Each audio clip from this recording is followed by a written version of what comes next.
அன்பின் பரலோக பிதாவே, இந்த வேலைக்காய் ஸ்தோத்திரம், இந்த நாளுக்காய் ஸ்தோத்திரம். இந்த நாளில் நீங்கள் எங்களோடு பேசுங்க. வார்த்தை உம்முடையது ஆண்டவரே. நீர் எங்களோடு பேசி ஆண்டவரே எங்களை நேர்வழிப்படுத்தும்படியாக நாங்கள் செபிக்கிறோம்.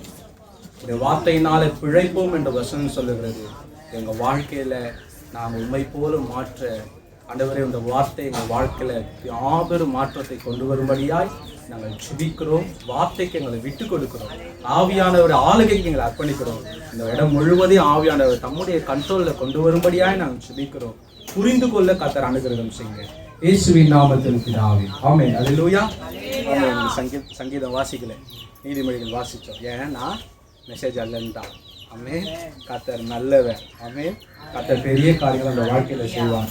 31ஆம் அதிகாரம் 28 31 முடிய. அவள் பிள்ளைகள் எழும்பி அவளை பாக்கியவதி என்கிறார்கள். அவள் புருஷனும் அவளை பார்த்து அநேக பெண்கள் குணசாலியா இருந்ததுண்டு. நீயோ அவர்கள் எல்லாருக்கும் மேற்பட்டவள் என்று அவளை புகழ்கிறாள். சௌந்தரியம் வஞ்சனை உள்ளது, அழகு வஞ்சனை உள்ளது. கர்த்தருக்கு பயப்படுகிற ஸ்திரீயே புகழப்படுவாள். போதும், கர்த்தருக்கு பயப்படுகிற ஸ்திரீயே புகழப்படுவாள். ஆமென். இன்னைக்கான தலைப்பு என்னன்னா, தேவ பக்தி உள்ள தாய். ஆமென். ஆமா, அம்மாவும் கேட்கணும், அம்மாவை ஆக போகிறவங்களும் கேட்கணும், அப்பா அம்மார்களும் கேட்கணும். இல்லை எல்லாருக்கும் ஏற்றுதான். ஆமென். பாரங்கள், கர்த்தருடைய பாரங்களை உங்கள் முன்னாடி நான் வைக்க போகிறேன். தேவ பக்தி உள்ள தாய். எல்லாரும் இன்னைக்கு பிள்ளையை பெற்றெடுக்கிறாங்க. பிள்ளையை பெற்றெடுப்பது முக்கியம் இல்லை. மல்கியால 2ஆம் அதிகாரம் 15ஆம் வசனம் சொல்லுது, பக்தி உள்ள சந்ததியை உருவாக்குவதற்கு ஆணையும் பெண்ணையும் தேவன் உருவாக்கினார். அப்ப தேவன் எதற்காக ஒரு திருமண வாழ்வை உண்டு பண்ணினார்னா, தேவன் விரும்புவது பக்தி உள்ள பிள்ளைகளை உண்டாக்குவதற்கு. அப்ப நம்ம பிள்ளைகள் பக்தி உள்ளவர்களாய் மாறணும்னா தாயும் தகப்பனும் பக்தி உள்ளவர்களாய் இருக்கணும். பக்தி இல்லாத தாய் தகப்பனால பக்தி இல்லாத பிள்ளைகளை உருவாக்க முடியாது. அப்ப இன்னைக்கு என்ன நடக்குதுன்னா, இந்த காலகட்டத்துல கணவனும் மனைவி இருக்கும்போது ஒரு போட்டி வருது. என்ன போட்டி வருதுன்னா, கணவன் சொல்றாரு, மனைவி நீ தான் பிள்ளைய நல்லா வளர்க்கணும். மனைவி சொல்றாங்க, நீ தான் பிள்ளைய ஒழுங்கா பராமரிக்கணும். அவங்க சொல்லுவாங்க, நீ சரியில்லாதனா பிள்ளை எப்படி இருக்குது. அவங்க சொல்ல, நீ சரியில்லாத பிள்ளை எப்படி இருக்குது. இப்படி ஒரு வழக்கு போயினே இருக்குது. ஆமென். ஆனா வேதத்தின் பிரகாரம் நான் உங்களோடு சொல்ல வேண்டுமானா, பிள்ளையை வளர்க்க வேண்டிய பொறுப்பு தகப்பனை காட்டிலும் தாய்க்கு தான் இருக்கு. வசனம் நீங்க வாசிச்சீங்கன்னா, இந்த 31ஆம் அதிகாரம் 1ஆம் வசனம் சொல்லுது, லேமுவேலுக்கு அவள் தாய் சொல்லுது. யாருன்னா சாலமோனுக்கு அவங்க அம்மா சொல்றாங்க. சாலமோனை ஞானமுள்ளவனாய் நிறுத்தியதற்கு அவங்க அப்பாவுடைய வழிநடத்துதல் இல்லை, அவங்க அம்மாவோட வழிநடத்தல் தான் முக்கியமான பங்கு வகிக்குது. அப்போ வசனம் சொல்லுது, ஒரு தேவ பக்தி உள்ள ஒரு தாயால தான் தேவ பக்தி உள்ள ஒரு சந்ததியை பெற்றெடுத்து வளர்க்க முடியும். வேதத்தின் பிரகாரம் சரி, மிகப்பெரிய தேவ ஊழியர்கள் வாழ்க்கையில நான் கற்றுக்கொண்ட காரியம் அதுதான். வசனம் சொல்லுது, பிள்ளையானவனை நீ நடத்த வேண்டிய வழியிலே நடத்து, அவன் முதிர் வயதிலும் அதை விடாது இருப்பான். அப்ப இன்னைக்கு அவனை பைபிள் படிக்கிறவனா, ஜெபிக்கிறவனா, கர்த்தருடைய பயத்துல இந்த 2 வயசுல 3 வயசுல நீ நடத்த ஆரம்பிச்சுன்னா, அவன் 30 வயசான அப்படித்தான் இருப்பான், 60 வயசான அப்படித்தான் இருப்பான், 90 வயசான அப்படித்தான் இருப்பான். அவனை நடத்த வேண்டியது 3 வயசுல ஸ்டார்ட் ஆகும். ஆமென். ஆமென். அவனுக்கு எப்படி சாப்பாடு கொடுக்குறோம்? குழந்தைக்கு பாலில் இருந்து நெஸ்டம் போறீங்களா, நெஸ்டம்ல இருந்து சர்லாக் போறீங்களா, சர்லாக்ல இருந்து ரொம்ப சாஃப்டான ஒரு ஆகாரத்தை மிக்சியிலேயோ மத்திலையோ போட்டு கரைஞ்சி பருப்பு சாதம் கொடுக்குறீங்களா, அதுக்கப்புறம் கறி கொடுக்குறீங்களா? உங்க பிள்ளைகளுக்கு என்னென்ன ஸ்டேஜில் என்னென்ன சாப்பாடு கொடுக்கணும்னு அறிந்த உங்களுக்கு என் பிள்ளைக்கு என்ன அறிவுரை கொடுக்கணும்னு தெரியலையே. நாங்கள் சொல்லுங்க, புரியுதா? தேவன் நம்பி நம்மளுக்கு கொடுத்துக்கிறார். நான் இது என்னுடைய ஜபம். நான் கொஞ்சம் எங்கள் பசங்க வளர்ந்துட்டாங்கல்ல, 3 வயசான எனக்கு பயம் வந்துச்சு, எப்படி வளர்க்கணும்னு தெரில. நான் அடிக்கடி எங்கள் ஒய்ஃப் கிட்ட சொல்ல, எனக்கு தெரில, ஜபம் பண்ணுறேன் நான். அப்போ ஜெபிக்கும் போது ஆண்டவர் எனக்கு சொன்ன காரியங்கள், ஆண்டவர் எனக்கு கற்றுக் கொடுத்த காரியங்கள், கர்த்தர் சொன்ன காரியங்களை மத்திய சொல்கிறேன். தேவனுடைய பிள்ளைகளுக்கு இயேசுவை ரட்சகராய் அறிமுகப்படுத்த வேண்டிய பொறுப்பு யாருக்கு இருக்கு தெரியுமா? அவங்க அம்மாவுக்கு இருக்கு. யாரு இயேசுவை ரட்சகர்னு பிள்ளைக்கு கற்றுக் கொடுப்பாங்க? அப்பா யாரும் சொல்லித்தர தெரியுமா பிள்ளைகளுக்கு? யார் சொல்லித்தரா? சொல்லாங்க, அப்பா தான். பார்த்துக்கோங்க, அப்பா, உங்க ஆயா, உங்க பாட்டி, உங்க தாத்தா, உங்க அத்தை, உங்க மாமா சொல்லி கொடுக்குறாங்களே, எல்லா உறவுகளும் சொல்லி கொடுக்குறல. இயேசு ரட்சகர் இருக்கிறார், யார் சொல்லி தருவா? பாஸ்டர் சொல்லி தருவாங்க? இல்ல, அம்மா சொல்லி தரும். தம் பிள்ளைகளுக்கு ரட்சகரை அறிமுகப்படுத்த வேண்டிய பொறுப்பு யாருக்கு இருக்குதுன்னா அம்மாக்கு இருக்குது. ஆமென். ரட்சிப்புக்கு நேராக அவளை வழிநடத்த வேண்டும். இரவு நேரங்களில் பிள்ளைகளோடு தாய் டைம் ஸ்பெண்ட் பண்ணும். என்ன பண்ணும்? தூக்கத்துக்கு போகிறதுக்கு முன்னாடி உட்காந்து வா நம்ம செபிக்கலாம், கொஞ்ச நேரம் மனசு விட்டு பேசணும். நீங்க பேசுனீங்கன்னா அவன் நிறைய சொல்லுவாங்க. அந்த பழக்கத்தை வச்சுக்கணும். பேசும் பிள்ளைகள். என் பையன் கூட நான் பேசுறேன், வண்டியில் உட்கார வச்சேன்னா 1 hour ரவுண்ட் வச்சேன்னா 1 hour பேசினே இருப்பேன். என்கிட்ட இதை சொல்லுவான், அதை சொல்லுவான். அப்போ அவனுக்கு சொல்லி கொடுப்பேன், இது இப்படிடா, அது அப்படிடா. அப்போதான் எனக்கு கற்றுக்கிறேன். நானும் கற்றுன்னு இருக்கிறேன், கேரள கற்றுன்னு இருக்கிறேன். நான் கற்றுக்கொண்டதை உங்கள் மத்தியில் சொல்கிறாமே. இரவு நேரங்களில் பிள்ளைகளோடு தாய் டைம் ஸ்பெண்ட் பண்ணணும். இன்னைக்கு என்ன நடந்தது ஸ்கூலில், இன்னைக்கு என்ன காரியம் நடந்தது, அப்போ பேசும்போது மனசை விட்டு பேசும்போது தான் அது தப்பு ரைட்டாக நம்மளோடு பேசும், அதை திருத்த முடியும். அது தப்பு செஞ்சுச்சுன்னா என்ன பண்ணணும்? பட்டுன்னு ஒரு அடி அடிக்கணுமா? தப்பு எடுத்து சொல்லணும், இது தப்பா இருக்குது, இந்த காரியம் பைபிள்ல இது மாதிரி இல்லை, ஆண்டவர் பிடிக்காது, எடுத்து சொல்லி வா மன்னிப்பு கேட்கலாம், வா செபம் பண்ணலாம், கர்த்தருக்கு பிரியமில்லாத காரியத்தை நீ செஞ்சிட்டேன்னு சொல்லி தேவ பயத்தை இருதயத்துல விதைக்கிற பொறுப்பு தாய்மார்களுக்கு உண்டு. ஆமென். பைபிள்ல இருந்து பேசுறேன். ஆமென். தேவனை பற்றி அவர்களிடத்தில் பேச வேண்டும், தேவை இல்லாதது பேசக்கூடாது. எவ்வளவு நாள் ஆண்டவரை பத்தி பிள்ளைகளோட டைம் ஸ்பெண்ட் பண்றீங்க? என்ன கதைகள் வேதத்துல இருக்கிற என்ன உண்மை சம்பவங்களை பிள்ளைகளுக்கு சொல்லி தரீங்க? நீங்க சொல்லி கொடுக்காதான் யாரோ எதை சொல்லி கொடுத்துறாங்க. ஒரு இருதயத்தை ஃபில் பண்ணி வச்சிட்டீங்கன்னா உள்ள போவாது காரியங்கள். இருதயத்தை வேத வசனத்தினால் நிரப்ப வேண்டிய பொறுப்பு நம்மிடத்தில் இருக்கு. அல்லேலூயா. அவர்களோட கூடி செபிக்கணும். பிரேயர் பார்ட்னரா அவங்க பிள்ளைகளை மாத்தணும். உட்கார வாட்சவும் பண்ணலாம், பைபிள் படிக்கலாம், கடவுளை பத்தி தெரிஞ்சுக்கலாம், எங்கேயோ ஒரு ஸ்பெஷல் மீட்டிங் போட்டுக்கிறாங்க, நம்ம போகலாம். நம்ம அழைத்து கொண்டு போகணும். சொல்லுவாங்க கூட பசங்களோட டைம் ஸ்பெண்ட் பண்ணல, பீச்சுக்கு கூட்டு போகலான்னு இருக்கிறேன், பார்க்கு கூட்டுன்னு போகலான்னு இருக்கிறேன், தீம் பார்க் கூட்டு போகலான்னு இருக்கிறேன், வெளியே கூட்டுன்னு போகலாம் இருக்கிறேன். வா நம்ம போய் இந்த யூத் மீட்டிங் போகலான்னு கூட்டு போகிறோமா? வா இந்த இடத்துல ஆண்டவர் பற்றி சொல்லித்தராங்க, இங்கே யூத் ஃபெலோஷிப் நடக்குது, இங்கே விபிஎஸ் நடக்குது, வா நான் உட்காந்துன்னு இருக்கிறேன் அப்படின்னு யாராவது கொண்டு போய் விட்றோமா?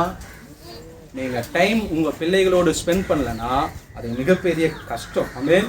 தேவ பயத்தில் வளர்க்க வேண்டும். என்ன பண்ண வேண்டும்? தேவ பயத்தில் வளர்க்க வேண்டும். ஒரு வசனத்தை எடுத்து வாசிப்போம். 2 தீமோத்தேயு 1 அதிகாரம் 5வது வசனம்.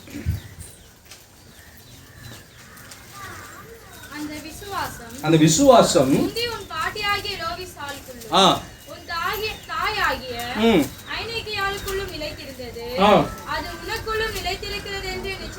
பவுல் சொல்றாரு, பவுல் தீமோத்தேயுவே உனக்குள்ள ஒரு விசுவாசத்தை பாக்குறேன். இந்த விசுவாசம் உனக்குள்ள எப்படி வந்துச்சு தெரியுமா? உங்க அம்மா மூலமா வந்துச்சு, உங்க பாட்டி மூலமா வந்துச்சு. அவன் விசுவாசத்தை கடத்துனான். தேவ பயத்தையும் கர்த்தருக்கு பயப்படுற காரியங்களையும் தேவ அன்பையும் கர்த்தருக்குரிய எல்லா காரியங்களையும் தலைமுறையை கடத்தி வந்தார். தலைமுறையா என்ன பண்ணாங்க? அம்மா பாட்டி பிள்ளைக்கு கடத்துறாங்க. அப்ப நம்ம தலைமுறைகளுக்கு நம்ம எதை கடத்துறோம்? வன்மத்தை கடத்துறோம். என்ன கடத்துறோம்? வன்மத்தை கடத்துறோம். நம்ம ஆண்டவருடைய விசுவாசத்தை, தேவ பயத்தை, தேவனுடைய அன்பை, கர்த்தருக்கு பயப்படுகிற காரியத்தை நாம் கடத்த வேண்டும். தாய்மார்களுக்கு உரிய பொறுப்பினை நீங்கள் பிள்ளைகளுக்கு, தேவன் நமக்கு ஒரு கிஃப்ட் என்ன கொடுத்தாரு தெரியுமா? பிள்ளைகளுக்கு என்ன தம்ம கொடுத்தாரு? நம்ம பிள்ளை உண்டாவதுல எதுக்கு தம்ம உண்டாக்குறாரு? பரலோகம் நம்புது. இந்த பிள்ளைகளை அவருக்கென்று வளர்க்கும்படி பரலோகம் நம்பியதால அந்த பொறுப்பை நம்ம கொடுக்குது. தாய்மாரும் தகப்பன்மாரும் பரலோகம் கொடுக்கிற பொறுப்பு. யார் கொடுக்கிற பொறுப்பு? பரலோகம் உங்களை நம்புது. பரலோகம் உங்களை நம்பி ஒண்ணு கொடுக்குது. எதற்காகனா அதை நீங்க செய்யணும். அதை நீங்க தவறாக நடத்துவீர்களானா நீங்க பரலோக நம்பிக்கையை வீணடிக்கணும்னு அர்த்தம். ஆமென். தேவன் யாரை நம்பி கொடுத்தாரு? சில்ட்ரன்ஸ் தேவனுடைய கிஃப்ட். சில்ட்ரன் யாரு? உங்களுக்கு அம்மா அப்பாவுக்கு ஆண்டவர் கொடுத்த கிஃப்ட் பிள்ளைகள். அந்த பிஞ்சு மனசு ஒண்ணு அறியாத காரியங்களை தேவனுக்காக ஒவ்வொரு கரங்களை நீ நடக்க பழக்கி கொடுக்குறல, அந்த நடக்கும்போது கத்தரோடு நடக்கவும் பழக்கி கொடு. உன் பிள்ளை நடக்கும்போது விழுதுல, அதே மாதிரி கத்தரோடு நடக்கும்போது விடும்போது தாயும் தகப்பனும் சியர் பண்ணி நட, கத்தர் இருக்கிறார், வா போலாம். அப்போ கத்தரோடு பிள்ளையை நடத்துகிற பொறுப்பு யாருக்கு இருக்குன்னா தாய்மார்களுக்கு உண்டு. ஆமென். தயவு செய்து கூர்ந்து கவனிப்போம். ஆமென். சங்கீதம் 127:4 சொல்லுது, பிசாச வாழ வயதின் பிள்ளை பலவான் கையில் இருக்கிற அம்பு. இந்த அம்பை யாரா மாற்ற முடியும்? பிசாசுக்கு எதிரான ஆயுதமா யாரால மாற்ற முடியும்னா ஒரு தாயால தான் மாற்ற முடியும். நீங்க வாசிச்சீங்கன்னா இஸ்மவேலை வில் வித்தையிலே வல்லவனாய் மாற்றியது அவங்க தாய் ஆகார். அப்ப பிள்ளைய கோழையா மாற்றுவதும் பிள்ளைய வீரனா மாற்றுவதும் யார்கிட்ட இருக்குதுன்னா அம்மா கிட்ட இருக்குது. நாம் நம் பிள்ளையை ஆண்டவருக்குள்ள நடத்தும் போது அவன் எல்லாவற்றையும் கற்றுக்கொள்வார்கள். ஆமே. அப்ப பிசாசின் நம்ம பிள்ளைகளை பிசாசை எதிர்க்கிற ஆயுதமா வளர்க்கணும். ஆனா இன்னைக்கு எப்படி இருக்குதுன்னா பிசாசோட ஆயுதமா மாத்தியாச்சு. நான் சொல்லுது விளங்கிக்கொள்ளுங்க, ஆழமான அர்த்தம். நம்ம பிள்ளைகளை பிசாசை எதிர்க்கிற ஆயுதமாய் மாற்ற வேண்டிய பொறுப்பு நமக்கு இருக்குது. நம் பொறுப்பை தப்பா கையாளுவோனா நம்ம பிள்ளைகள் பிசாசின் கையில் இருக்க ஆயுதமா மாறிடும். ஆண்டவர் நம்ம கணக்கு கேட்பார். ஆமே. நம்ம உண்மை இல்லாதவர்களாய் போனார் அவர்கள் பிசாசின் போர் வீரர்களாய் மாறி போவார்கள். தாய்மார்கள் தங்கள் பொறுப்பை லேசானதா எடுக்கக்கூடாது. ஆண்டவர் ஒரு காரியம் நான் உங்களுக்கு சொல்றேன். ஒரு பழைய சேயிங்ஸ், ஒரு பழமொழி இருக்குது. ஆண்டவர் எதற்காக அம்மாவை உண்டாக்கினார் தெரியுமா? அந்த பழமொழி இருக்குது. எதற்காக அம்மாவை உண்டாக்கினார் ஏன் தெரியுமா? கடவுள் அன்பு இன்னதென்று காட்டுவதற்கு. கடவுள் அன்பு இன்னதென்று காட்டுவதற்கு தான் தாய்மாரை உண்டாக்குனார். உன் பிள்ளை அம்மானு உன்னை கத்தின்னு வருதுல்ல, அந்த அம்மாவுக்கு ஆண்டவரை காட்டு. ஆண்டவர் அன்பை காட்டுவதற்காக தாய்மார்களை தேவன் உருவாக்கினார். பழைய சேயிங், பழமொழி இங்கிலீஷ்ல. வசனம் சொல்லு, தாயானவள் தன் கர்ப்பத்தின் பாலகனை மறந்தாலும் நான் உன்னை மறக்க மாட்டேன்னு சொன்னாரு. ஆண்டவர் பூமியில ஒரு அன்போடு தான் அன்பை ஒப்பிட்டு காட்டுறாருன்னா அது தாயோட அன்பு. தகப்பனை சொல்லலையே. என்னைக்காச்சும் சொன்னா தகப்பன் தன் பிள்ளையை மறந்தாலும் நான் உன்னை மறப்பதில்லை வசனம் சொல்லுதா? இல்லவே இல்லை. தாயானவள் தன் கர்ப்பத்தின் பாலகனை மறந்தாலும் நான் மறக்க மாட்டேன். அப்போ இந்த உலகத்துல ஹை மோஸ்ட் ரொம்ப உயரிய அன்பு யாருன்னா அம்மாக்களின் அன்பு. அப்ப ஆண்டவர் எதற்காக தாயை உருவாக்கினார்? தாயின் அன்பில கடவுளை காண்பதற்காக. அல்லேலூயா.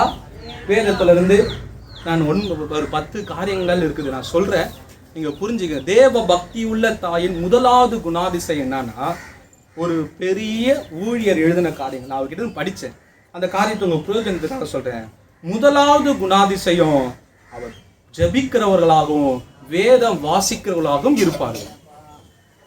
என்ன பண்ணுவாங்க? ஜெபிக்கிறவர்களாகவும் வேதம் வாசிக்கிறவர்களாகவும் இருப்பார்கள். இன்னைக்கு யாரும் பைபிள் படிக்க தெரியாதுன்னு சொல்லக்கூடாது. எனக்கு ஸ்மார்ட் போன் வந்துச்சு, யூடியூப்ல MP3ல ஓடுது, எங்க வசனத்தை கேட்கலாம். காது கேட்க தெரியாதுன்னு சொன்னாதான் பிரச்சனை. காது கேட்குமான வசனத்தை கேட்டே ஆகணும். அதனால தான் ஆண்டவர் சொன்னார், காது உள்ளவன் கேட்க கடவன், வசனத்தை கேளு. அடுத்தது என்னன்னா, அவள் இருதயம் எல்லா சூழ்நிலையும் கர்த்தரை நம்பும். யாரை நம்பும்? எல்லா சூழ்நிலையும் கர்த்தரை நம்பும். மூன்றாவது என்னன்னா, அவள் தயால குணம் உள்ளவளா இருப்பா, தாராளமா தன் பிள்ளைகளுக்கு இருப்பா. நான்காவது என்னன்னா, அவள் கர்த்தருக்கு கீழ்ப்படுகிறவளா இருப்பா. அஞ்சாவது என்னன்னா, அவள் மன்னிக்கிறவளா இருப்பா. ஆறாவது என்னன்னா, அவ விடாமுயற்சி உறுதியான மனம் உள்ளவளா இருப்பா. ஏழாவது என்னன்னா, அவ ஊழியம் செய்கிற, தன் பிள்ளைகளுக்கு வேலை செய்கிற ஒரு மனப்பான்மையோடு இருப்பா. Serving art. பிள்ளைகளுக்கு பாக்கியம் வேலை செய்த, உனக்கு சோறு வச்சு போடணுமான்னு கேட்க மாட்டாங்க. Serving art. ஆமே. அடுத்தது அவங்க ஒழுங்கான ஒரு வாழ்க்கை முறையை வாழ்வாங்க. அடுத்தது என்கரேஜ் பண்ணுவாங்க. நம்ம பிள்ளைகளை என்ன பண்ணுவாங்க? என்கரேஜ் பண்ணுவாங்க. பாவத்துல இல்ல, நான் பாத்துக்கிறேன், அச்சிட்டு வா, அம்மா பாத்துக்கிறேன், அந்த என்கரேஜ் இல்ல, ஆண்டவருக்குள்ள என்கரேஜ். ஆமே. அடுத்தது அன்கண்டிஷனல் லவ். நிபந்தனை இல்லாமல் தன் பிள்ளைகளை நேசிப்பாங்க. 10 கேரக்டரை ஒரு மிகப்பெரிய ஊழியக்காரர் காட்லி மதர்னு சொல்லிட்டு தேவ பக்தி உள்ள தாய்ன்னு சொல்லி அவர் எழுதினார். இந்த 10 குணாதிசயங்களையும் நம்மள இருக்கணும். நான் வாட்ஸ்அப்ல அந்த போடுறேன். 10 குணாதிசயங்கள் வேணும். 10 குணாதிசயங்கள். எத்தனை குணாதிசயங்கள்? இந்த 10 குணாதிசயங்களை எங்க எழுதுனாரா சொல்லாரு, இந்த 10 குணாதிசயம் எங்க அம்மா கிட்ட இருந்து சொன்னாரு, எங்க அம்மா கிட்ட இருந்து எடுத்தாரு. பில்லி கிரஹாம் சொல்றாரு, இன்னைக்கு நான் ஊழியனாய் மாறுவதற்கு பெரும் பங்கு என் தாய் வகுத்தாங்க. என் தாயோட வழி நடத்ததுதான் இன்னைக்கு நான் இவ்வளவு பேர் ஊழியக்காரா இருக்கிறேன். பில்லி கிரஹாம் போல இந்த நூற்றாண்டுல ஒரு ஊழியன் எழுப்பினதே இல்லை. அவ்வளவு பெரிய ஊழியக்காரை எழுப்பியதுக்கு யார் காரணம்? எங்க அம்மாவோட ஜெபம் சொல்றாரு. அப்ப நம்முடைய வாழ்க்கையில ஒரு தாய் என்ன செய்ய முடியும்? ஒரு தாய் என்ன செய்ய முடியுதுன்னு நீங்க கற்றுக்கொள்ளீங்கன்னா உங்க தாயோட காரியங்கள் புரியும். வேதத்துல ஒரு உண்மை சம்பவம் இருக்குது. இந்த உண்மை சம்பவத்தை ஒட்டி நான் சில காரியங்களை உங்களோடு பேசுறேன், நீங்க புரிஞ்சு கொள்ளுங்க. வேதத்துல கோராகுன்னு ஒத்துக்கிறார். வேதத்துல யாருக்கிறா? கோராகு. எத்தனை பேருக்கு தெரியும் யாரு கோராகு? கோராகு தான் என்னன்னா உயிரோட பாதாளத்துக்கு போன ஆளு. அவர் மோசைக்கு எதிராக மிகப்பெரிய கலகம் செஞ்சார். கோராகு யாருன்னா மோசையோட சித்தப்பா பையன். மிகப்பெரிய கலகத்தை செஞ்சதுனால கோராகு கூட ஒரு சேர்ந்த கூட்டமும் உயிரோடு பாதாளத்துக்கு போனாங்க. அந்த உயிரோடு பாதாளத்துக்கு போனதுனால அவங்க லேவி கோத்திரத்தை சேர்ந்தவர் தான் கோராகு. தேவன் ஊழியத்தை பிரிக்கும் போது தேவனுக்கு ஊழியம் செய்கிற பங்கை யாருக்கு கொடுத்தானா? லேவி புத்திரர்களுக்கு கொடுத்தார். அப்ப கோராகு யாருன்னா லேவி புத்திரர்ல ஒருவன். அவன் தேவனுக்கு பணிவிடை செய்யும்படி அழைக்கப்பட்ட ஒரு கூட்டம். காலப்போக்கில் அவங்க பாவம் செஞ்சு வழி விலகுனதுனால உயிரோடவே பாதாளத்துக்கு போயிட்டாங்க.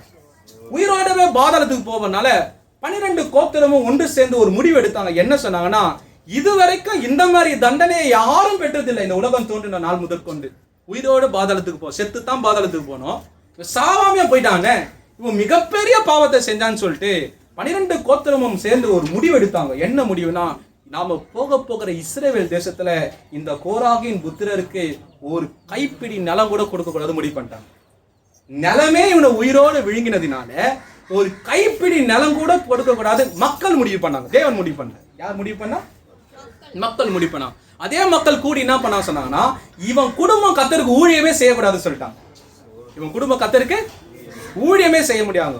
அப்போ என்ன பண்ணாங்கன்னா, தேசத்துல யோசுவா அந்த ஜனங்களுக்கு அந்த இடங்களை பிரிச்சு கொடுக்கும்போது என்ன சொல்லுவாங்கன்னா, நான் கோராகோட குடும்பம் இல்லை, எனக்கு இடம் கொடுன்னு கேட்பாங்களாம். ஒருவன் பூமியில அந்த இஸ்ரவேல்ல ஒரு கைப்பிடி நிலம் வாங்குவதற்கு என்ன தகுதி தெரியுமா? அவன் போய் யோசுவா கிட்ட சொல்லலாமா, நான் கோராகின் புத்திரன் இல்லை, கோராகோட குடும்பத்தை சேர்ந்தவன் இல்லை, எனக்கு இடம் கொடு. அந்த அளவுக்கு ஒதுக்கப்பட்டவன். தான் வாழ்ந்த காலம் எல்லாம் ஒரு நாடோடி ஒரு எப்படின்னா ஒரு கைப்பிடி இடம் இல்லாம வாழ்ந்த ஒரு கூட்டத்தான் கோராகின் குடும்பம். ஆமென். இடம் இல்லை, ஊழியத்துல பொறுப்பு இல்லை, மக்களால வெறுக்கப்பட்ட ஜனம், மக்கள் அருவருக்கிற பார்வையை பார்த்த ஒரு குடும்பம். இப்படி ஒரு கோத்திரம் ஒரு குடும்பம் ஒதுக்கப்பட்டுச்சு. ஒரு கேள்வி கேட்கிறேன், இந்த குடும்பத்துல யாராவது வாக்கப்பட்டு போவீங்களா? ஜனங்க ஏத்துக்க மாட்டாங்க.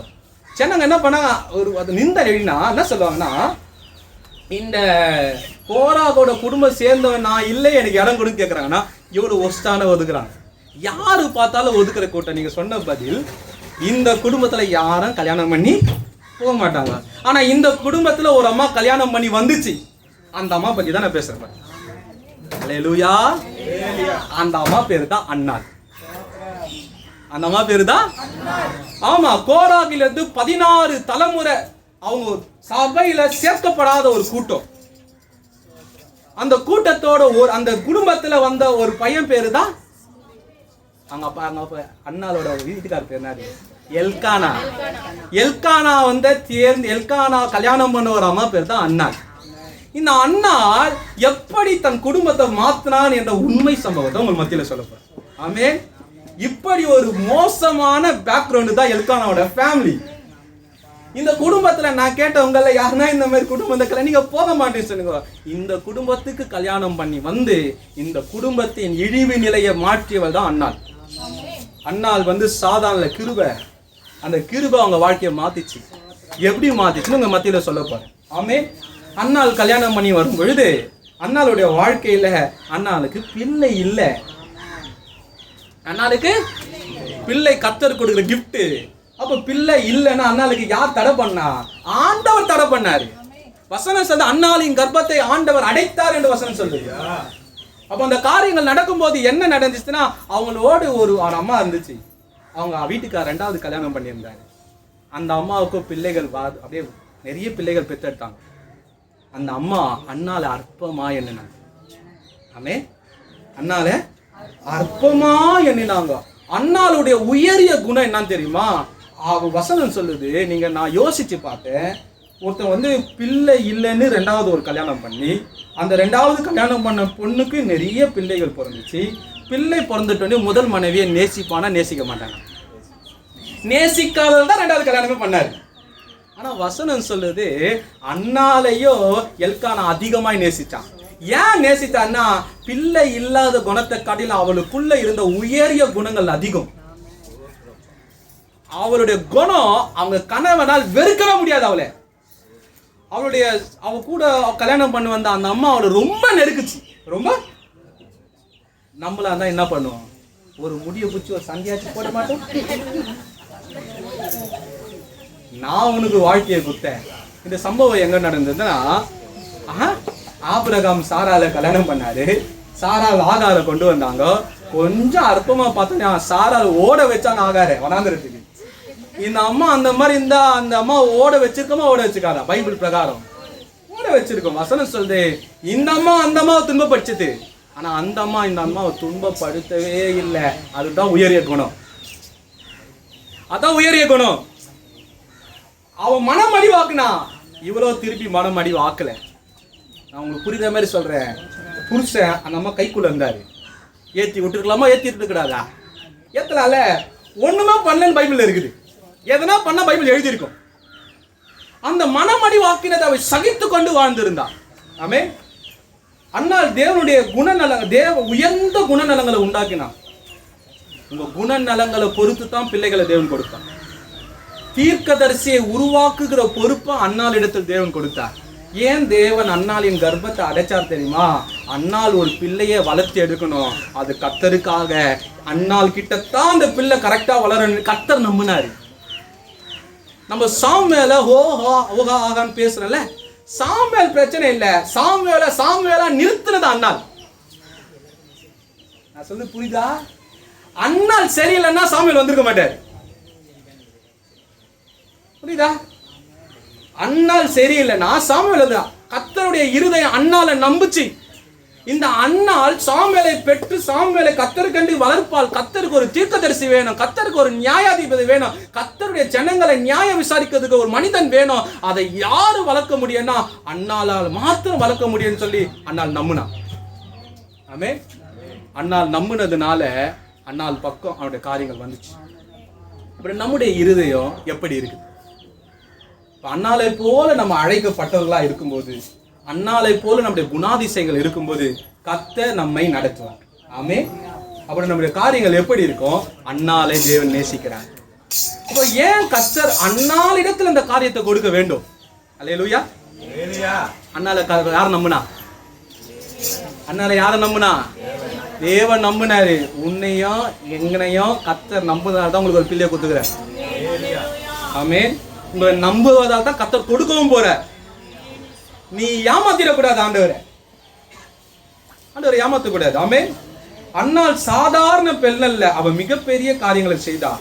அவன் அவனுடைய குடும்பத்தோட பேரைய மாத்திட்டான். அவ வசனங்கள் நான் வாசிக்கும் போது ஆச்சரியமா இருந்தது. அவள் சொல்றா, அவள் தன் இருதயத்தெல்லாம் ஊற்றி வசனம் சொல்லுது. நீங்க நீதிமொழிகள் 12ஆம் அதிகாரம் 4ஆம் வசனம் சொல்லுது, குணஸ்தாலியான ஸ்திரீயை புருஷனுக்கு கிரீடமா இருக்கிறா. அழகு இல்லைங்க, குணம். நல்ல குணமுள்ள மனைவி கணவனுக்கு எப்படி ஆகிறார்னா கிரீடம் போல இருக்கிறான். கிரீடம் யாருக்கு வைப்பா? ராஜாவுக்கு வைப்பாங்க. உங்க வீட்டுக்கார ராஜாவா இருக்குதோ பூஜாவா இருக்குதோ மனைவி கிட்ட இருக்குது. அதனாலதான் 31ஆம் வசனம் நீதிமொழிகள் 31ஆம் அதிகாரத்துல சொல்லுது, அவன் நியாயஸ்தானத்துல தெருக்கல்ல முதன்மையான இடத்துல உட்கார யாரு வைக்கிறாருன்னா மனைவி. உன் கணவன் தலை நிமிர்ந்து நடப்பதும் தலை குனிஞ்சி நடப்பதும் யார் கிட்ட இருக்குதுன்னா அவர் போட்டுக்கிற நல்ல சட்டையில வெள்ளை சட்டையிலயோ நல்ல சரசரமா போடுற நகையில இல்ல, மனைவியோட கடையில இருக்குது. அவன் பேர் பெற்றவளாய் வாழ்வதற்கு, உயர்ந்த ஸ்தானங்களில் அமர்வதற்கு, ராஜா போல வாழ்வதற்கு யாருன்னா ராணியாகிய மனைவிதான் காரணம். குணசாலியான ஸ்ரீ தன் கணவன் தலையில இருக்கிற கிரீடத்துக்கு சமமா இருக்கிறான். வசனம் சொல்றதுன்னா அவ வாழ்க்கை தன் கணவனை ராஜாவை வைப்பது அவர் கையில இருக்கு, தலை நிமிர்ந்து நடக்க வைப்பதும் அவனோட கரத்துல இருக்குது. அப்ப இந்த அம்மா என்ன காரியத்தை அந்த அண்ணாளுடைய ஜெபம் வாசிப்போமே, அந்த மாதிரி சொல்றாங்க. அவனுக்கு ஒரு கைப்பிடி நடம் இல்லை. அண்ணாளோட குணாதிசயங்களை நான் சொல்றேன், நீங்க புரிஞ்சுக்கோங்க. முதலாவது குணாதிசயம், அண்ணாள் தேவ பயபக்தி உள்ளவர். அண்ணாள் யாரு? இரண்டாவது, அண்ணாள் விடாமுயற்சி உடையவர். மூணாவது, அண்ணாள் அர்ப்பணிக்கிற குணம் உள்ளவர். நாலாவது, அண்ணாள் தியாகம் நிறைந்தவர். அஞ்சாவது, அண்ணாள் அன்பு நிறைந்தவர். ஆறாவது, அண்ணாள் சொல் தவறாது இருந்தவர். ஏழாவது, அண்ணாள் ஈகை குணம் மிக்கவர், கொடுக்கிற குணம் உள்ளவர். எட்டாவது, அண்ணாள் உண்மை உள்ளவர். ஒன்பதாவது, அண்ணாள் ஜெபத்துல விசுவாசத்துல தரித்திருக்கிறவர். பத்தாவது, அண்ணாள் உற்சாகத்தோடு இருக்கிறவர். 11, அண்ணாள் நிதானமா இருக்கிறவர். 12, அண்ணாள் நாவடக்கம் உள்ளவர். 13, அண்ணாள் பழிவாங்கும் குணம் இல்லாதவர். இது மாதிரி எத்த பைபிள்ல நிறைய காரியங்கள் போயினே இருக்குது. ஆமென். நிறைய இருக்குது, டைம் இல்லை. அண்ணாள் இந்த குணாதிசயம்லாம் உடையவர். இப்போ அண்ணாள் என்ன பண்ணாங்கன்னா, அண்ணாள் ஒரு ஜெபம் பண்ணாங்க. என்ன ஜெபம் பண்ணாங்கன்னா, நீர் எனக்கு ஒரு பிள்ளையை கொடுப்பீரானால் அந்த பிள்ளையை உங்க ஆலயத்துல கொண்டு வந்து விட்டுரு. என்ன சொன்னாங்க? என்ன ஜனங்க என்ன சொன்னாங்க? உன் குடும்பமே ஆலயத்துக்குள்ள வரக்கூடாதுன்னு சொல்லி ஒதுக்கி வச்சவங்க. என்ன தைரியத்துல அவ சொன்ன என் பிள்ளைய உன்னை கொடுப்பேன்னு? ஏன்னா உன்னை ஒதுக்கி வச்சது மக்கள், உன்னை ஒதுக்கி வச்சது கடவுள் இல்லை. அது அவனாளுக்கு தெரியும். எனக்கு ஒரு ஆண் பிள்ளையை நீ கொடு, அதை எத்தனை வந்து உங்க சந்தை நேரத்துல அவன் பிள்ளை ஊழியக்காரன் நிறுத்துறேன், யார் தடுக்கிறான்னு நான் பாத்துக்கிறேன். அப்ப அவருடைய வாயில இருந்து அந்த வார்த்தை வரும். அவர் சொல்றா, அந்த பிள்ளை பிறந்த நாள் முதற்கண்டு சவரங்கன் கத்தி அந்த பிள்ளைக்கு நான் மொட்டை அடிக்க மாட்டேன்னு சொல்றா. நசரையனா வளர்ப்பேன்னு சொல்றா. நசரையனா என்ன தெரியுமா? அவன் தலையில முடி அவனுக்கு ஷேவிங் பண்ணக்கூடாது, திராட்சை ரசம் கொடுக்க கூடாது, செத்தவங்க பக்கத்துல போக கூடாது, தாயே செத்தாலும் பக்கத்துல வரக்கூடாது. அவன் சொல்றா, வாழ்நாள் எல்லாம் அவன் நசரையன். அவன் என்ன சொல்றா, என் புள்ள என் கிட்ட இருக்கிறத காட்டிலும் உங்க கிட்ட இருக்குது நல்லது, என் வீட்டுல என் பிள்ளையா இருக்கிறத காட்டிலும் உங்க வீட்டுல ஊழியக்காரா இருப்பது நல்லதுன்னு சொல்லி ஆனால் முடிவு பண்ணா. நம்ம புள்ள நம்ம கைக்குள்ளேயே இருக்கணும். உங்க புள்ள உங்க கைக்குள்ள இல்ல, உங்க பிள்ளை ஆண்டவர் கொடுத்த ஈவு. ஆண்டவர் சொல்ல, இந்த பிள்ளை எனக்கென்று வளர்ந்து சொல்ல ஆண்டவர் உங்களுக்கு கொடுத்தாரு. அது ஆணோ பெண்ணோ கத்தருக்கென்று வளர்க்கிற பொறுப்பு உங்களுக்கு இருக்குது. அண்ணால் அந்த பொறுப்பை உணர்ந்தாங்க. இந்த சாமுவேல் யாருக்குன்னா ஆண்டவருக்கு. சவரங்கன் கத்தி படாது. அவனை நான் காலமெல்லாம் நசரையனா வளர்ப்பேன், தேவ பக்தியில வளர்ப்பேன். அண்ணால் தம் பிள்ளையை கொண்டு வந்தாங்களா ஆலயத்துக்கு? எத்தனை வயசுல கொண்டு வந்தாங்க தெரியுமா? பால் மறந்த என்ன வயசு சொல்றேன்? அண்ணா பால் மறக்கல, பால் மறக்க பண்ணினான். இஸ்ரவேலுடைய குழந்தைகளுக்கு பால் கொடுக்கிற கால அளவு 2 to 5 வயசு வரைக்கும், குறைஞ்சது 5 வயசு வரைக்கும் பிடிக்கும் அந்த குழந்தைங்க. எத்தனை வயசு வரைக்கும்? அண்ணால் அந்த சாமுவேலை சபைக்கு கொண்டு வரும்போது வயசு என்ன தெரியுமா? 2. எத்தனை வயசுல? எத்தனையோ வருஷம் கழிச்சு குழந்தை பிறக்குது. அப்ப அம்மாவோட எண்ணம் இருக்கும், 5 வயசு வரைக்கும் குடிக்கிற பால் 10 வயசு வரைக்கும் குடிச்சா கூட நல்லது தான், என் புள்ள 10 வருஷம் என் கூட இருக்குமே. தாயோட இல்லை. அவ சொல்றா, 5 வருஷம்லாம் காத்துருக்க முடியாது, உங்க சமூகத்துல ஊழியம் செய்ய என் புள்ள 2 வயசுலயே வரணும். எத்தனை வயசுல? 2 வயசுல அந்த அம்மா கொண்டு வரதுக்கு அவ்வளவு முயற்சி செஞ்சாங்க. 2 வயசுல இருந்து அந்த அம்மா என்ன பண்ணாங்க தெரியுமா? அந்த பிள்ளைக்கு சொல்லி கொடுத்தாங்க. நீங்க போய் வேத வசனத்தை 1ஆம் அதிகாரம் 2ஆம் அதிகாரம் வாசி, உங்களுக்கு தெரியும். அவன் சணல் நூல் ஏபத்தை தரித்து அவன் போய் ஊழியம் செஞ்சான். 2 வயசுல கடவுள் ஊழியம் செய்யறான். எத்தனை வயசுல? யாரு சொல்லி கொடுத்தா? ஏமா அந்த பிள்ளைக்கு கிளிகிளி சொல்லி கொடுக்கலாமா? தூபம் போட கத்து கொடுத்தாங்க அம்மா. இப்படிதான்டா தூபம் போடணும், இப்படிதான் ஜெபம் பண்ணணும், இப்படிதான் பலியிடணும். இந்த லேவிய ஊழிய இதுதான். இந்த சமுதாயம் நம்மளை ஒதுக்கி வச்சிருக்குது, இந்த மக்களால் ஏற்றுக்கொள்ள முடியல, நான் உனக்கு சொல்லித்தரேன். அண்ணா தேவ பக்தி உள்ள வாழ்க்கையை சாமுவேலுக்கு கற்றுக் கொடுத்து 2 வயசுல சாமுவேல ஊழியக்காரன் நிறுத்தினான். யாருன்னா அவங்க தாய். சோறு கொடுக்கும் போது தேவ பயத்தை சேர்த்து ஊட்டினாங்க. அந்த பிள்ளைய நான் என்ன சொன்னேன், ஏன்னா பைபிள் இருந்து சொல்ற பிள்ளைய நடக்க பழக்கும் போது கர்த்தரோடு நடக்க கத்து கொடுத்தாங்க. அந்த பிள்ளை பேச ஆரம்பிக்கும் போது வசனத்தை சொல்லி கொடுத்தாங்க. முதிர் வயதுல அவன் சாவும் தருவையில சொன்னா, உங்கள யாருக்காச்சும் நான் பரிதாபனை வாங்குது உண்டா, உங்கள் யாராவது அநீதி செஞ்சது உண்டா? சாமுவேல் நிமிர்ந்து கேட்கிறான். ஏன் தெரியுமா? அந்த தாய் நடத்துச்சு. சிறு வயதுல அவனை நடத்தினாங்க. அதான் சொல்ல, பிள்ளையான சிறு வயதுல நடக்க வேண்டிய வழியில நடத்தி அவன் முதிர் வயதுல அதை விடாது இருப்பான். 2 வயசுல அந்த மாதிரி டீச் பண்ணிச்சு. அப்ப அந்த டீச்சிங் எப்ப அந்த ஸ்டார்ட் பண்ணிருக்கோம்? வயிற்றுல கரு உண்டான நாள் முதற்கொண்டு ஸ்டார்ட் பண்ணியிருக்கோம். அவன் வரும்போது 3 வயது 3 கடான்னு சொல்றாங்க. நீங்க மூலவழியில வசது 3 வயது உள்ள காலை. அப்ப 3 வயது உள்ள காலைன்னா நான் கணக்கு போட்டேன். அந்த வயிற்றுல பிள்ளை வந்தோடனே காலையை வாங்கிச்சு. அந்த காலை 2, இந்த பிள்ளைக்கு 2 வயசு இருக்கும்போது காலைக்கு 3 வயசு. காலையும் கூடணும் போது பிள்ளையும் கூடணும் போது. காலைய பலிக்காக வளர்க்குது, பிள்ளைய கத்தருக்காக வளர்க்குது. ஆமே, கடவுள் கொடுக்கறதுக்கு உற்சாகமா கொடுத்தாங்க. ஐயோ என் பிள்ளை இல்ல, நான் வசனம் சரிக்கிட்ட சொல்றது, நான் தான் அந்த அழுத அந்த அம்மா, இந்த பிள்ளைக்காக அழுதேன். கத்தர் இந்த பிள்ளை என் சத்தத்தை கேட்டு இந்த பிள்ளையை கொடுத்தாரு. இன்னும் அந்த பிள்ளை விட்டுட்டு போயினே இருந்தது. வருஷத்துக்கு ஒரு வாட்டிய பண்டிகை நாட்கள் வந்து தன் பிள்ளைய பார்க்கணும். வசனம் சொல்லுது, சணல் நூல் ஏபத்தை தரித்து சாமுவேல் கத்தருடைய ஊழியக்காரனா வளர்ந்தான். கத்தர் அவன் சத்தத்தை கேட்டார்.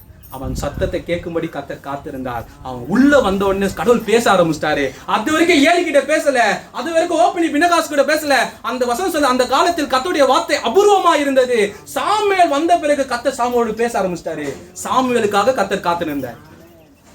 அண்ணால் விடுவதற்கு காத்திருந்தாலும் தெரியல, சாமுவேல் எப்ப வருவான்னு கடவுள் காத்துனுங்கிறார். வந்தோடனே சாமுவேல் கிட்ட பேச ஆரம்பிச்சார். அதனாலதான் சொல்றேன், நான் உங்களுக்கு உங்களோடு பேச கத்தர் காத்துனுங்கிறேன். நீ வருவியான் தான். நீங்களும் நானும் தான் அந்த அண்ணால். நம்மளை கொண்டு போய் நிறுத்த கத்தர் அழைச்சிருக்கிறார். ஆமே, இந்த பிள்ளைகளை தேவன் நம்ம சும்மா கொடுக்கல, பராமரிக்கிற. வசனம் சொல்ற, அவன் பாலை மறக்க பண்ணினால் வசனம் சொல்லு, அவன் மறந்தான் இல்ல. வசனம் சொல்ற, ஆபிரகாம் தன் பிள்ளை பால் மறந்த நாட்களை கொண்டாடினான், பண்டிகை பண்ணினான். அண்ணாலோ தன் பால் மறந்த உடனே அவன் ஆலயத்துக்கு கொண்டு வந்துட்டான். என் பிள்ளை என்கிட்ட இருக்கிறத காட்டிலும் என் பிள்ளை உங்ககிட்ட இருக்குது நல்லது. என் பிள்ளை என்கிட்ட இருக்கிறத காட்டிலும் உங்களுக்கு கொடுத்த வாக்கு தத்தத்தை நிறைவேற்ற இவன் தீர்க்கதரிசியா தான் வளரணும். கொண்டு வந்து வச்சார். வசனம் சொல்றது, சாமுவேல் பேசின வார்த்தை ஒன்றும் தரையில விழல. ஏன்? சாமுவேல் இல்ல. எல்லாரும் சாமுவேலை பத்தி பேசுறாங்க. சாமுவேல் இல்ல, அண்ணால். அண்ணால்னு ஒருத்தர் இல்லைன்னா சாமுவேல்னு ஒருத்தர் இல்லவே இல்லை. ஹல்லேலூயா, ஆமென். அவன் சர்வ் பண்ணா, அவன் வொர்ஷிப் பண்ணான், இங்கிலீஷ்ல இருக்குது. அவன் ஆராதிக்க யார் கத்து கொடுத்தா? அவங்க அம்மா கத்து கொடுத்தாங்க. இன்னைக்கு நம்ம பாட்டு பாட பிள்ளை கத்து தருமா? வசனத்தை கத்து தருமா? நம்ம எதோ கத்து தரோம். பிள்ளைக்கு கத்தருடைய பயத்துல யாரு வளர்க்க வேண்டும்? தாயானவள் தான் வளர்க்க வேண்டும். வந்து அந்த எல்கானா கேட்பாரு, வாமா பலியிட போலாம், நீங்க போங்க, பிள்ளையை வளர்த்து எடுத்துன்னு வரேன், பிள்ளையை கொடுக்க நான் காத்துன்னு இருக்கிறேன்.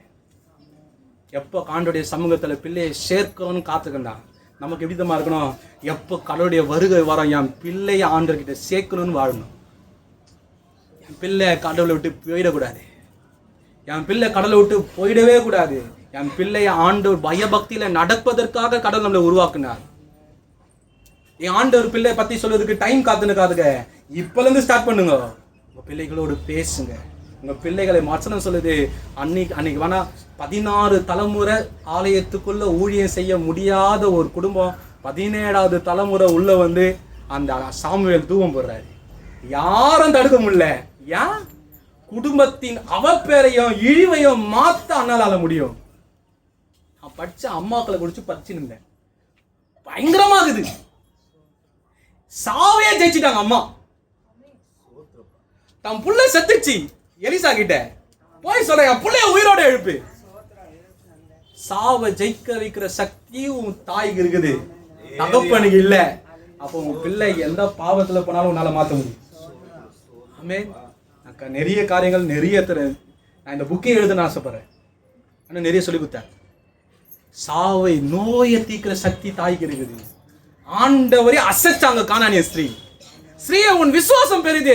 இது போல விசுவாசம் பார்க்கல. அவ்வளவு பெரிய விசுவாசத்தை எதனால காட்டினார்னா தன் பிள்ளைக்காக காட்டணும். என் பிள்ளை மாறணும். தாய் நினைச்சா பிள்ளை மாறும். தாயால மாற்ற முடியாத வல்லமை இல்லை. அதனாலதான் ஆண்டவர் சொல்றாரு, தாயை எதற்கு, பழமொழி சொல்ற, தாயை எதற்கு உண்டாக்குனா ஆண்டவரை காட்டுவதற்கு. அம்மானு தம் பிள்ளை கூப்பிடும்போது உன் மனசு விதமா இருக்கணும். ஆண்டவர் என் பிள்ளைக்கு காட்ட போறேன். என்னை நம்பி இந்த பிள்ளையை ஆண்டவர் கொடுத்துக்கிறாரு. நான் வளர்த்து எடுக்க போறேன். ஒரு நாள் என் பிள்ளை கர்த்தருடைய வருகையில போகணும். அது ஊழியனா இருக்கணும், அது பக்தி உள்ளவனா இருக்கணும், அது சமுதாயத்தில் பேர்பட்டவனா இருக்கணும், கர்த்தருக்காக நிக்க வைக்கிறேன். அத்தனை சேலஞ்சு பண்ணணும். அப்படி இருந்தாங்க அண்ணால். உங்ககிட்ட இருந்தா உங்க பிள்ளை கத்துக்கும். நீ எதை சொல்லிக் கொடுக்குற? பழிவாங்க சொல்லிக் கொடுக்குறியா? நீ எப்படி பேச கத்துக் கொடுக்குற? நீ என்ன செய்ய கத்துக் கொடுக்குற? ஆண்டவரை கத்துக் கொடுக்கணும். அல்லேலூயா. பிள்ளையை நடத்த வேண்டிய விதத்துல அந்த அம்மா வளர்த்தாங்க. ஆமென். அண்ணால் பயங்கரமான காரியங்களை செய்தாங்க. என்ன செய்யணும், என்ன செய்யக்கூடாது, என்ன பேசணும், என்ன பேசக்கூடாது, எப்படி இருக்கணும், எப்படி இருக்கக்கூடாது, யார் கற்றுக் கொடுப்பார்னா அம்மா. ஆமென். அவன் பரிசுத்தமாய் அவன் வாழ்வதற்கு எல்லா காரியங்களையும் அவனுக்கு சொல்லி கொடுத்தது அவங்க அம்மா. சாமுவேல் குற்றம் சாட்டப்படாத வாழ்விற்கு அடித்தளம் போட்டது அவர்களின் தாய். சாமுவேல் அவ்வளவு பெரிய தீர்க்கதரிசியா இருக்கும்போது எழுந்து என்ன சொல்லுவான்? இவ்வளவு பெரிய தீர்க்கதரிசியா ஆனிய சாமுவேலே யாருன்னு சொல்லி சாமுவேலை போய் நீங்க இன்டர்வியூ பண்ணீங்கன்னா சாமுவேல் சொல்லுவாரு, எங்க அம்மா. என்ன சொல்லுவாரு? எங்க அம்மான்னு சொல்லுவாரு. இப்ப நம்ம பிள்ளைகள் அப்படி சொன்னோம். பில்லி கிரகம் சொல்றாரு, எங்க அம்மா இவ்வளவு பெரிய ஊழியக்கார ஆக்குனதுக்கு காரணம். சார்லஸ் எஃப் ஸ்டான்லின்னு ஒருத்தர் இருக்கிறாரு. அவர் சொல்றாரு, யாரு இவ்வளவு பெரிய ஊழியக்கார? யாரு? எங்க அம்மா. எங்க அம்மா ஜெபம். நான் ஒரு காரியத்தை குறித்து நான் ஒரு மெசேஜ் கேட்டிருந்தேன். இன்னைக்கு அவர் பெரிய ஊழியக்காரராக இருக்கிறாரு. அவர் காலேஜ் படிக்க சொல்ல குடிக்காரர். சொல்ல தெரியும். அப்ப என்ன காரியம்னா, அவர் அவ்வளவு பெரிய ஊழியக்காரருக்கு அவர் சொல்ல காலேஜ் படிக்க சொல்ல அவர் குடிக்க போவாராம். அவங்க அம்மா கிட்ட சொல்லிட்டு போவாராம். அவங்க அம்மாவும் அனுப்பி வச்சுட்டு அழுது முழங்கால நிற்பாங்களா, வர வரைக்கும் காத்துன்னு இருப்பாங்க. அப்போ அவர் ரட்சிக்கப்பட்டு இன்னைக்கு பெரிய ஊழியக்காரராகிறாரு. இன்னைக்கு கேட்கிறாரு, அம்மா எப்படிமா என்ன தைரியமா அனுப்பிச்ச? அப்போ அவர் சொன்னாரு, உன்னை முழங்கால வச்சுருந்தேனா நானு? என் முழங்கால மீறி நீ போயிடுவியா?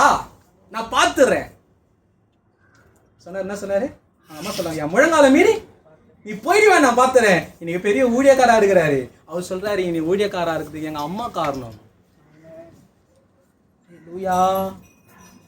அப்ப நம்ம எப்படி இருக்கணும்னு முடிவு பண்ணணும். தாய்மார்களும் கவனிங்க, தாய்மார் ஆக போறவங்களும் கவனிங்க. இது கர்த்தருடைய வார்த்தை. காதுள்ளவன் கேட்க கடவன். அந்த அண்ணால் நிற்கும் போது அவ சொன்னா, அவளுடைய சக்காலித்தி கிட்ட சண்டையே போடல. சண்டை போட்டா நம்ம சொல்லுவோம், என்ன சக்காலித்தி சண்டை போட்டுங்கிறீங்களே கேட்போம். அவ சண்டையே போடலங்க. அவ சண்டை போட்டா, இவ திருப்பி சண்டையே போடல. அவளுக்கு பெத்தெடுத்த வகை அவள் டசனா பெத்தா எத்தனை பிள்ளைகள் தெரியல. அந்த பிள்ளைகளை பத்தி எல்லாம் பைபிள் சொல்ல. ஆனா சாமுவேலை பத்தி பைபிள் சொல்லுது. பைபிள் சொல்லுகிற பிள்ளைகளை நாம் வளர்க்க வேண்டும். அப்ரிஷியேட் பண்ணணும். பரலோகம் போயிட்டு நம்ம கிரீடம் வைக்கும்போது ஒரு வார்த்தை சொல்லணும், சூப்பரா நான் கொடுத்த கடமையை காப்பாத்திட்டேன். உன்னை நம்பி கொடுத்த உன் பிள்ளைகளை நீ வளர்த்துட்டேன்னு பரலோகம் அப்ரிஷியேட் பண்ண அந்த ஒரு காரியம் போதும். என் மனசுல ரொம்ப நான் ஆழமா தீர்மானிச்சேன்னா, நான் ஊழியம் செய்யறேன் கரெக்ட், 2 பிள்ளைகளை கரெக்டா பார்த்துக்கணும். இது சரியா செஞ்சது அதை கோட்டை விட்டாலும் தப்பு, அதை சரியா செஞ்சது இதை கொட்டாலும் தப்பு. 2 கண்ணு மாதிரி பார்த்துக்கணும். அல்லேலூயா. நான் சொல்றது புரியுதா? பரலோகம் எனக்கு அப்ரிஷியேட் பண்ணணும், நல்லா வளர்த்துக்கிறவான்னு சொன்னா போதும். நான் எதுக்கி எங்க ஒய்ஃப் மேல போட்ட பால. அல்லேலூயா. யா பைபிள் அதான் சொல்லுது. நான் செய்ய வேண்டிய கடமை நான் செய்வேன். ஆனா அம்மா தான். யார் பொறுப்பு? அம்மா தான். நீங்க சொல்லலாம் அம்மா சும்மாலாம் சொல்லக்கூடாது. அம்மா தான்.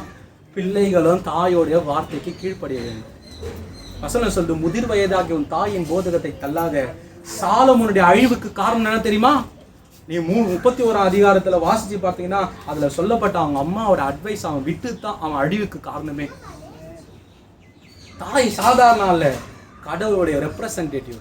அம்மா மூலியமா தான் கூட பேசுவார் ஆண்டவர். அம்மா மூலியமா ஆண்டவர் பேசணும், அம்மா ஆண்டவரோட பேசணும். சொல்லு புரியுதா? நீ முழங்கால நிக்கிறத பாத்தீங்கன்னா உன் பிள்ளை முழங்கால நிற்கும். நீ பைபிள் படிக்கிறத பாத்தீங்கன்னா உங்க பிள்ளை பைபிள் படிக்கும். நீ உபவாசம் உன் பிள்ளை உபவாசம் இருக்கும். நீ கர்த்தரோடு கரெக்டா இருக்கும், உன் பிள்ளை கர்த்தரோடு கரெக்டா இருக்கும். நீ உன் பிள்ளைக்கு வாழ்ந்து காட்டு, அவன் வாழ்வான். அல்லேலூயா. இது உண்மைங்க, நான் பொய் சொல்ல. கர்த்தர் நம்பி கொடுத்தாரு, பரலோகம் நம்புது. நீங்க வேணா பைபிள்ல போய் வாசிங்க. ஆமே. கர்த்தருக்கு சித்தமான தொடர்ந்து கூட இந்த சப்ஜெக்டை நான் பேசுறேன். நம்ம காரியம் முக்கியம். ஆண்டவர் சொல்ல தாய்மார்கள் ரொம்ப முக்கியம்.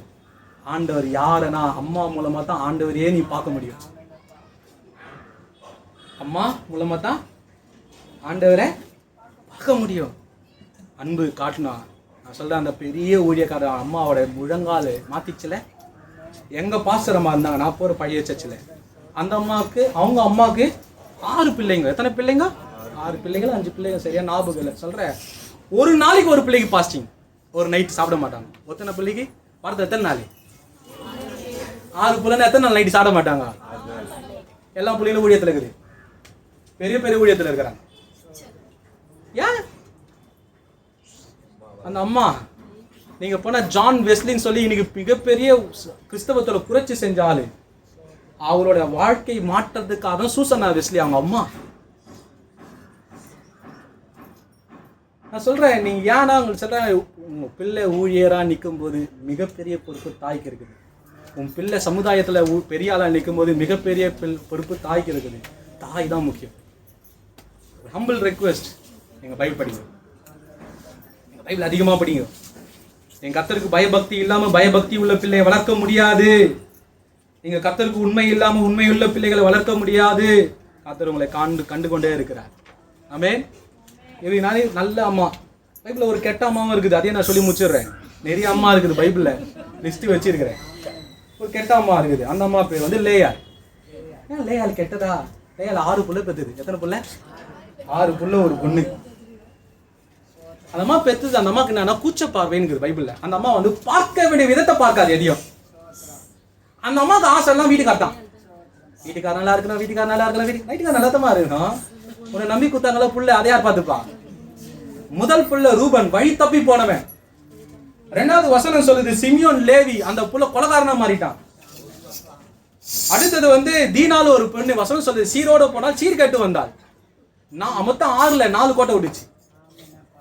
ஏன் தெரியுமா? அந்த அம்மாவோட ஆசை எல்லாம் வீட்டுக்கார சாப்பிடணும், வீட்டுக்கார வாழணும், வீட்டுக்கார இருக்கணும், வீட்டுக்கார பார்வை என் மேலேயே இருக்கணும், என் பார்வை வீட்டுக்கார மேலே இருக்கணும். நீங்க 2 பேர் பார்த்தா புள்ளி யார் பார்த்துருக்கு? உண்மைங்க. அந்த அம்மா அவங்க வீட்டுக்காரோடைய ஆசை என் மேலேயே இருக்கணும் சொல்லி பிள்ளை பெற்றுக்கணும். இப்ப எங்க வீட்டுக்காரர் நேசிப்பார், இப்ப என் வீட்டுக்காரர் நேசிப்பார், இப்ப வீட்டுக்காரர் என்ன பார்ப்பாரு?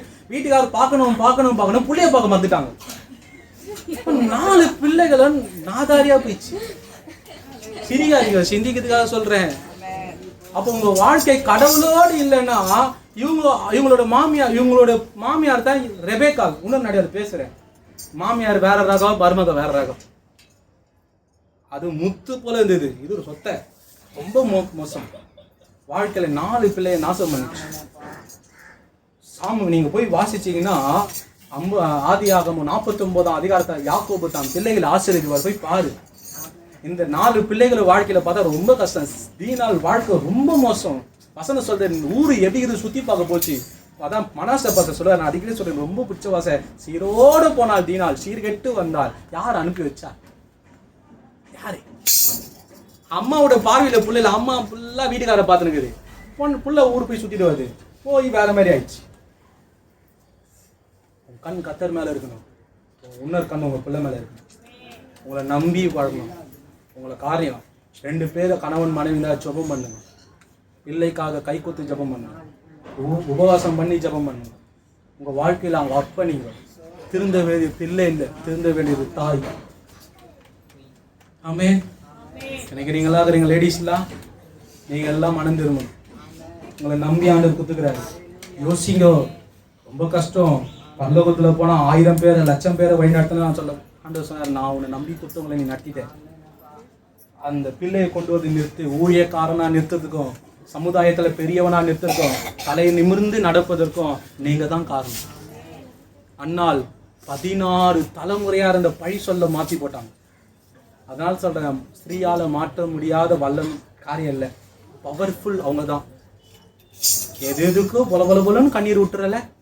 ஆண்டவர் சமூகத்தில் அழ வேண்டியதுக்காக அழு. நான் அடிக்கடி நான் சொல்லுவேன், கண்ணீர் வேல்வி பரலோகத்துல. கண்ட காரியத்துக்கு அழாது, ஆண்டவர்கிட்ட அழு. ஆண்டவர்கிட்ட அழு. அப்ப நீ அந்த அண்ணால மாறணும். ஆண்டவர் விரும்புகிறார். அந்த கிருபை வந்தா உங்க வாழ்க்கையை மாற்றும். அருண் சொல்லுவாரு, கிருபை உங்களை இருக்க வேண்டிய இடத்துக்கு கொண்டு செல்லும். அப்ப அண்ணால் சாமுவேல் இருக்க வேண்டிய இடத்துக்கு கொண்டு வந்து சேர்த்தாங்க. நீ அவன் பிள்ளை இருக்க வேண்டியது தெருவில் இல்லை. பிள்ளைகள் பசங்களோட சேர்ந்து கெடக்கூடாது. பிள்ளைகள் பசங்களுக்கு வந்து சீரழியக்கூடாது. என் கண்ணு முன்னாடி எங்க பிள்ளைகள் அழியதை பார்க்கறத காட்டிலும் மிகப்பெரிய கொடுமை ஒண்ணுமே இல்லை. இந்த உலகத்துல கொடுமை என்னன்னு தெரியுமா? நம்ம கண்ணு முன்னாடி நம்ம பிள்ளைகள் கெடுத பாக்குறது தான். உண்மையா சொல்றேன். கண்ணு முன்னாடி நம்ம பிள்ளைகள் வாழ்ந்து இருக்கும்போது சந்தோஷமா இருப்போம். நம்ம கண்ணு முன்னாடியே நம்ம பிள்ளைகள் கெட்டு போச்சுன்னா ரொம்ப வருத்தம். நீங்க போய் 31ஆம் சங்கீதம் வாசிங்களேன். 31ஆம் நீதிமொழிகள் ஒரு 31 கேரக்டர் நான் எடுத்து வச்சுக்கிறேன். அதுல பொண்ணுங்களோட அம்மா எப்படி இருக்கணும்னு 31 குணாதிசயங்களை எடுத்து வச்சுக்கிறேன். நீங்க போய் கண்டுபிடிங்க. நீங்க போய் பாசிங்க. அந்த அது எதுக்கு எழுதி வச்சாரு? உங்களுக்கு தான். பரலோகம் நம்மளை அழைக்கணும். வா, அந்த குணாதிசயத்தை வச்சு ஜெபம் பண்ணணும். ஆமே. அன்னாள் இழிவு நிலையை மாற்றினார். அன்னாள் கர்த்தருக்கு பயபக்தி உள்ளவர். அன்னாள் கர்த்தருடைய இருதயத்தை அறிந்து ஜெபித்தாள். அன்னாள் கர்த்தரோடு பேச ஒரு பிள்ளையை உண்டாக்கினார். கர்த்தருக்கு ஒரு ஃப்ரெண்டை உண்டாக்கின அன்னாள். வசனம் சொல்ற அந்த காலத்துல கர்த்தருடைய வார்த்தை அபூர்வமா இருந்த காலத்துல கர்த்தரோடு பேசுவதற்கு ஒரு பீஸை உருவாக்குனாரு. அது அவன் உள்ள வந்தவனே ஆண்டவர் எல்லாத்தையும் கொட்டுறாரு அவங்ககிட்ட. ஏன் தெரியுமா? ஆண்டோட வார்த்தையை கேட்கிற வண்ணமாய் அண்ணல் உருவாக்கி கொண்டு வந்து ரெடிமேட் பீஸ். சொல்லல, சட்டை வாங்கி தைக்கிறதுக்கு ரெடிமேட் சட்டையா இருக்குதுல, சாமுவேல் ரெடிமேடு. அவங்க அம்மா எல்லாத்தையும் பக்காவா ரெடி பண்ணிக்க வச்சிட்டாங்க முன்னாடி. அவன் போனவனே தூபம் போட ஆரம்பிச்சிட்டான், வேலை செய்ய ஆரம்பிச்சிட்டான் கடலுக்காக. ஏன்? பிராக்டிஸ். அவன் விளையாடுற பொருளே அவங்க அம்மா அதுதான். சோறு ஊட்டும் போது, பாலை ஊட்டும் போது, அவனுக்கு கறியை நல்லா பண்ணி ஏதாவது பண்ணி ஊட்டும் போது தேவ பயத்தை ஊற்றினாங்க. ஆமே. நீங்களே நானும் அண்ணலா மாறணும். அண்ணலா மாறுவோமா? கண்களை மூடி ஆண்டவரோடு ஒரு மனம் திரும்புதல், ஒரு ஜெபத்தை ஏறெடுக்கும். ஆண்டவரோடு ஒரு ஒரு மனதை ஆண்டவரோட ஒரு ரிப்பண்டன்ட்குள்ள நீங்க வாங்க. வசனம் சொல்லுது, அவளுடைய பிள்ளைகள் அவளை புகழும். அவள் கணவன் சொல்றா, உலகத்துல எவ்வளோ ரூபவதிகள் எவ்வளோ குணம் பட்டவள் இருக்கிறாங்களோ, ஆனா அவங்க எல்லாம் காட்டில நீ உயர்வுகள்னு சொல்லிட்டு கணவன் சொல்லுங்க. அப்படியாப்பட்ட ஒரு வாழ்வு முறைக்கு நம்ம வருவோமா? அப்படியாப்பட்ட வாழ்வு முறைக்கு நம்ம வருவோமா? அப்படியாப்பட்ட ஒரு வாழ்வு முறைக்கு நம்ம வருவோமா? அப்படியாப்பட்ட ஒரு வாழ்வு முறைக்கு வருவோமா? ஆண்டவர்கிட்ட கேட்போம். ஆண்டவர்கிட்ட கேட்போம். நீங்க ஜெபம் பண்ணுங்க. பரலோகம் போகும்போது ஆண்டவர் சல்யூட் பண்ணுவோம். நான் உன்னை நம்பி குத்தம்மா, அதை நிறைவேற்றிட்டம்மா. உன்னை நம்பி பிள்ளைகளை கொடுத்தேன். உன்னை நம்பி நான் பிள்ளைகளை அர்ப்பணிச்சேன். உன்னை நம்பி நான் கொடுத்தேன். உன்னை நம்பி நான் கொடுத்ததை நீ நிறைவேற்றிட்ட. நீ நிறைவேற்றிடல.